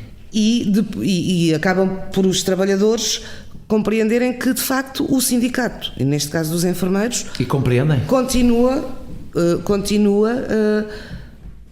a representar os interesses de todos os enfermeiros, a exigir a melhoria das suas condições de vida e de retribuição, e a verdade é que até pode ter havido alguns que, na altura daquela greve que aconteceu, da chamada greve cirúrgica, até se podem ter afastado um bocado, mas que depois voltaram ao sindicato, e muitos deles voltaram ao sindicato.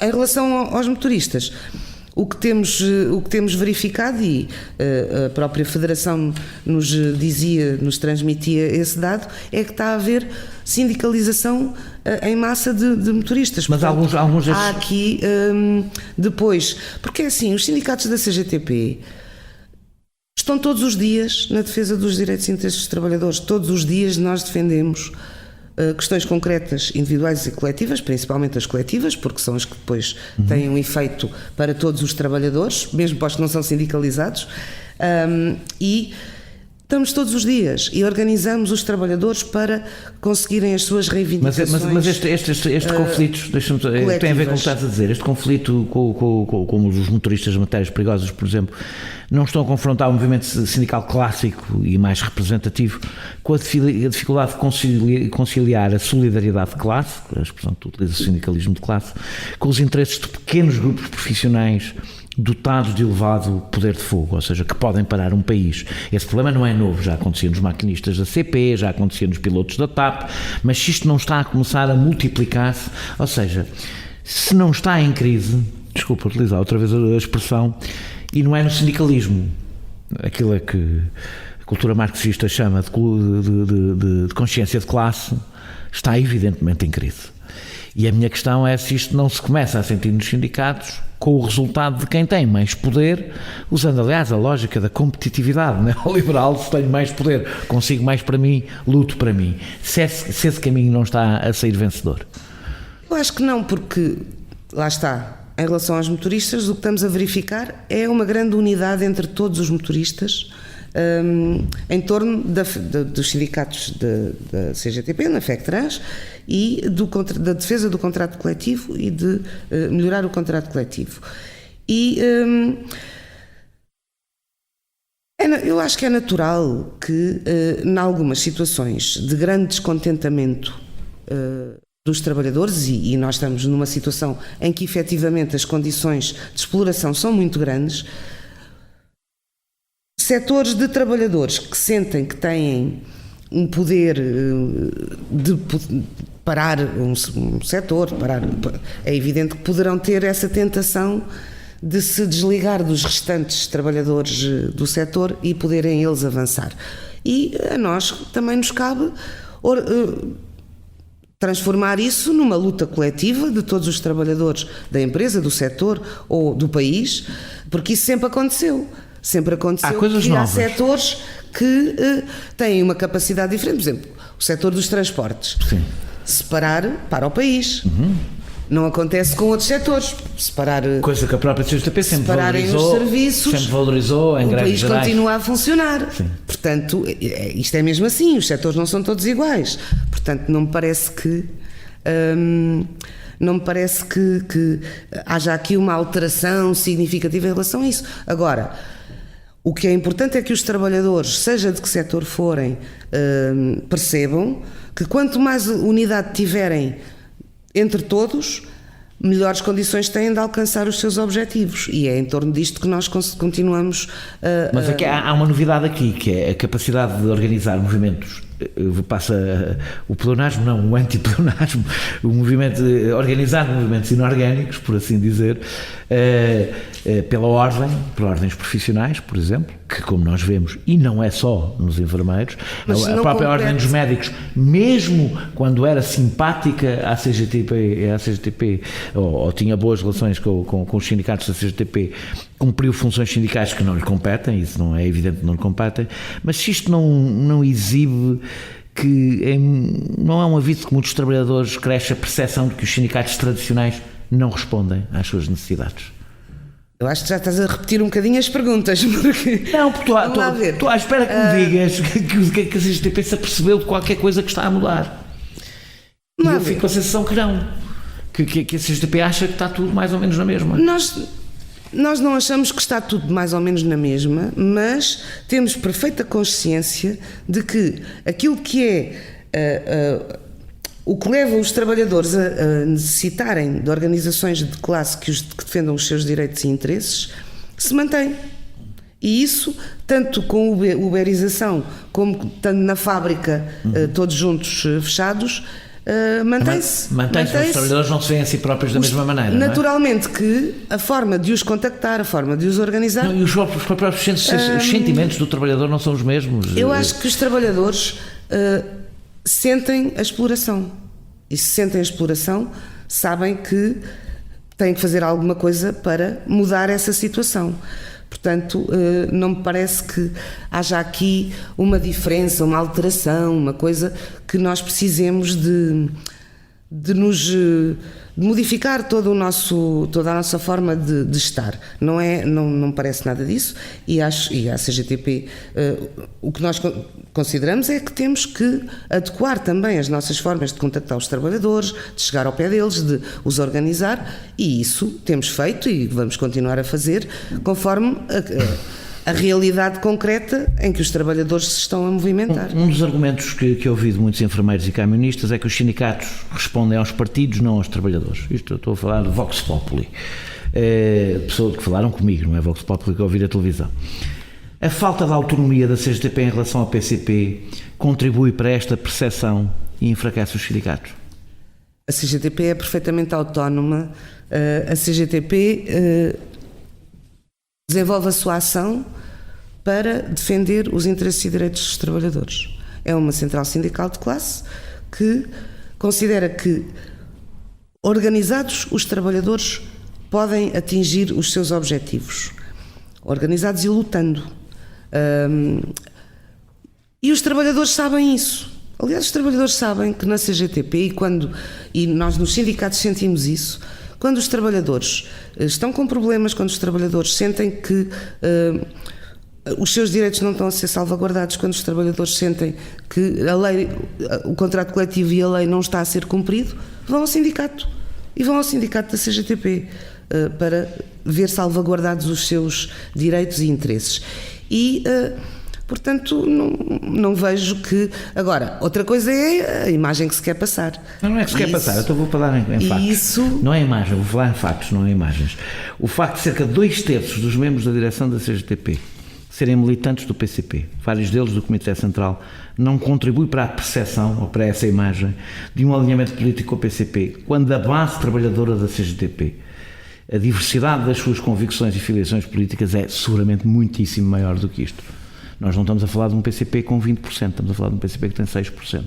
E, portanto, seguramente há uma brutal desproporção entre 2/3 de militantes, não estamos a falar de simpatizantes, estamos a falar de militantes do PCP no seu órgão dirigente. Nem a CGTP é um parlamento, nem os resultados eleitorais para a Assembleia da República ou para outros órgãos de soberania do país podem ser extrapolados para aquilo que é uma coincidência. A CGTP. Não é uma coincidência.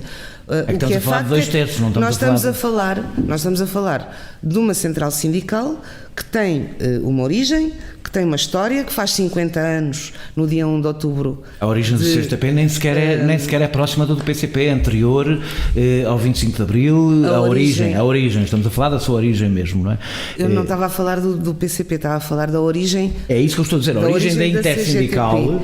A origem da Intersindical teve a ver com o combate aos sindicatos corporativos antes do 25 de Abril, com a eleição de direções que efetivamente fossem representativas dos trabalhadores. Onde estão incluídos todos os democratas. Onde estavam incluídos, mas muitos comunistas também, e muitos socialistas e muitos católicos, que continua a ser o que está presente na CGTP, e muitos, e nos sindicalizados dos sindicatos da CGTP, muitos sem partido nenhum.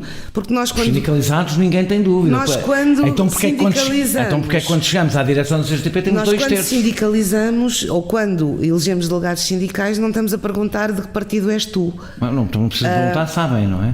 Não estamos a falar de sindicalização. Os trabalhadores é que elegem os delegados sindicais, que naturalmente depois muitos deles não são os trabalhadores que elegem diretamente a direção da CGTP. Que poderão ser eleitos para as direções dos sindicatos. Portanto, são os trabalhadores que mais se destacam na defesa dos direitos e interesses, os representantes dos trabalhadores que mais se destacam, depois, naturalmente... O que assistimos aqui é uma pirâmide, onde o PCP vai ganhando maior preponderância quanto mais acima estamos na pirâmide. Sendo eleitos para os vários níveis da estrutura sindical, o que é natural. O facto de se ter estes equilíbrios são equilíbrios que se mantêm já há muitos anos e que tentam fazer corresponder aquilo que é a diversidade que existe na CGTP. Então vou-te pegar noutro exemplo. A partir da leitura dos documentos deste Congresso.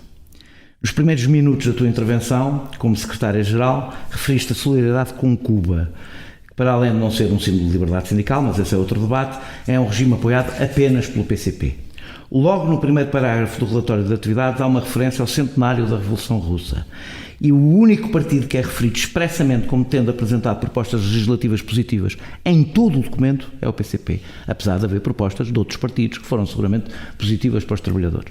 Ou seja, isto corresponde a um mimetismo de uma central sindical em relação, que representa 500 mil de trabalhadores, em relação a um partido que nem sequer tem 500 mil de eleitores.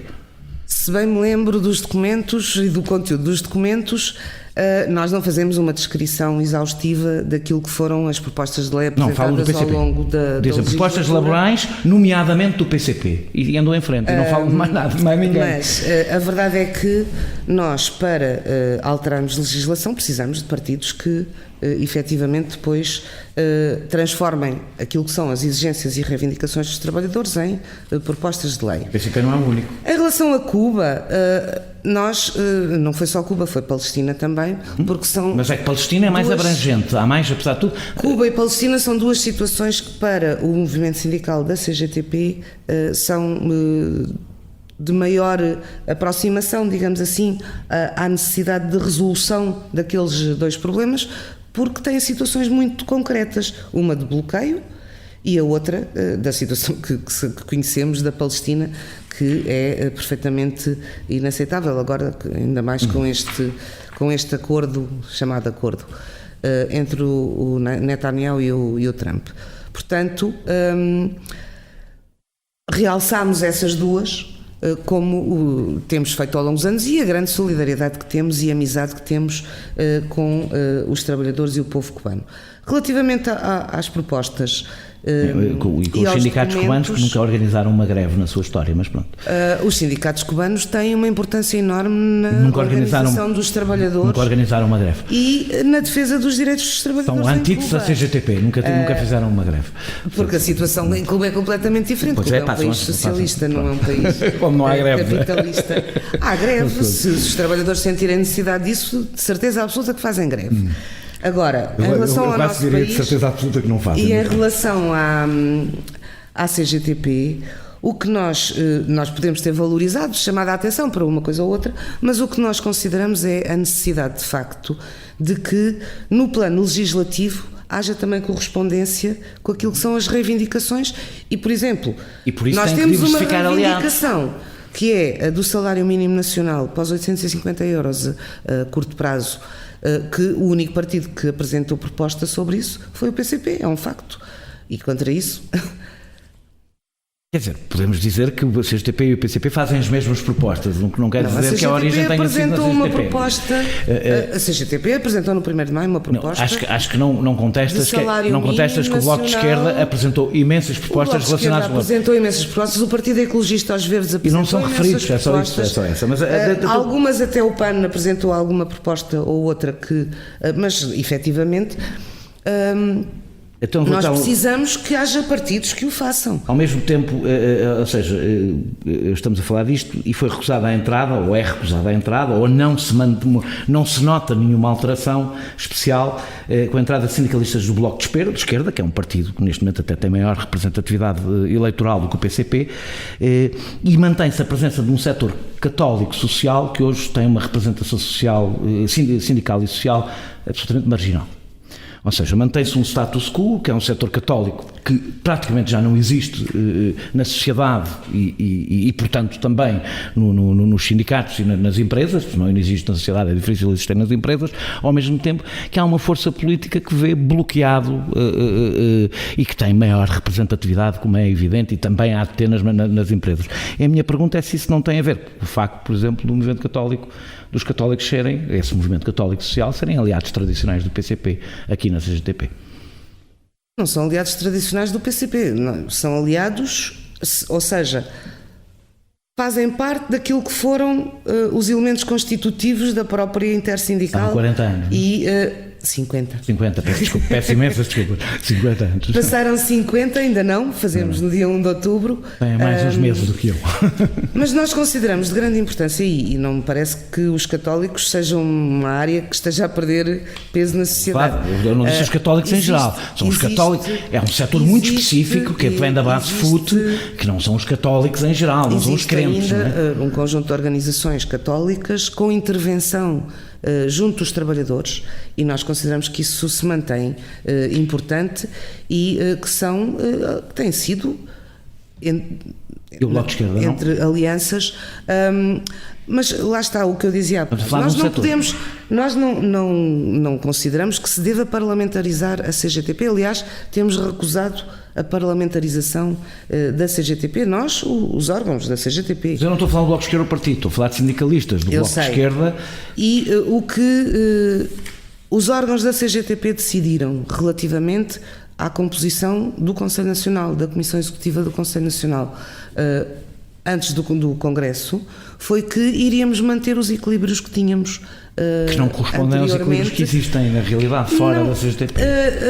Nós não temos essa medida dos equilíbrios, isso não está medido, e não se pode, como eu dizia, não se pode comparar, os órgãos da CGTP é que decidem, não se pode comparar o que são os resultados eleitorais dos partidos com aquilo que são a composição dos órgãos. Não estou a falar só do sindicato dos resultados eleitorais, estou a falar, por exemplo, do peso sindical, incluindo o peso sindical.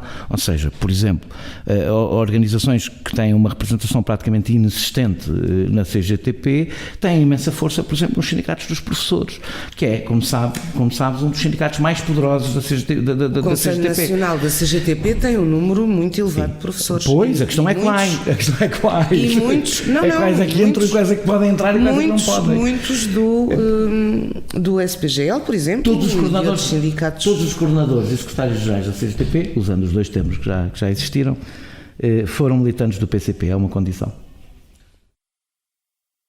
Ou é uma coincidência? É uma realidade. Mas a razão, qual é a origem dessa realidade? A origem, lá está, nós temos a origem que temos e efetivamente os comunistas sempre tiveram um peso grande. O teu nome foi previamente discutido no PCP? Grande na CGTP. Evidentemente que nós discutimos aqui na Comissão Executiva qual seria a proposta a levar Imagino que foi discutido na Comissão Executiva. Conselho Nacional. A minha pergunta é se foi discutido previamente no PCP. Deve ter sido discutido em todos, porque obviamente que todos nós discutimos nos nossos partidos como é que intervimos, cada um de nós como militantes, portanto... Seria possível ver a Isabel Camarinha, como vimos Mário Nogueira, a criticar abertamente uma opção do PCP? Depende das opções. Nós sabemos qual foi a do Mário Nogueira, qual foi a razão do Mário Nogueira. Foi bastante abertamente, houve até quase uma ameaça de sair do PCP. Portanto, a minha pergunta é se seria possível vermos a Isabel Camarinha com esse grau de altura de independência em relação ao PCP, de criticar abertamente uma posição do Partido Comunista, sendo obviamente imposta pelo facto de representar. Eu imagino que o Mário Nogueira não o fez por divergências internas do PCP, fez porque estava em representação da FENPROF. Eu não vou discutir as afirmações ou não do Mário Nogueira, mas relativamente à CGTP, a CGTP afirmará sempre aquilo que considerar que defende os interesses Não e estás a direitos dos responder à pergunta. A pergunta é se era possível ver-te fazer uma crítica abertamente ao PCP. Não sei se é possível ou se não é. Não, Se, possível ou é possível. se o PCP tiver uma deriva em que já não defende os interesses e direitos dos trabalhadores... Não, mas não tem que ser porque não defende os direitos dos trabalhadores, pode ser porque numa questão específica... Numa questão específica não defende os direitos e interesses aquilo dos que tu achas que devem ser os direitos dos trabalhadores, porque pode haver divergências que não há só um lado a defender os direitos dos trabalhadores. O secretário-geral da CGTP não é uma pessoa que possa autonomamente ir dizer coisas. Aquilo que eu transmito é aquilo que são as discussões, decisões e orientações dos órgãos da CGTP. Portanto, eu nunca poderia fazer isso em relação a nada se não fosse essa análise que a CGTP tivesse feito em relação a qualquer matéria. Muito obrigado, Isabel Camarinha, por teres aceitado este meu convite. Nós regressamos para a semana com outro convidado. Obrigado eu. Este episódio teve a produção de João Martins, pesquisa de Filipe Avala, música de Mário Lajinha e ilustração de Vera Tavares.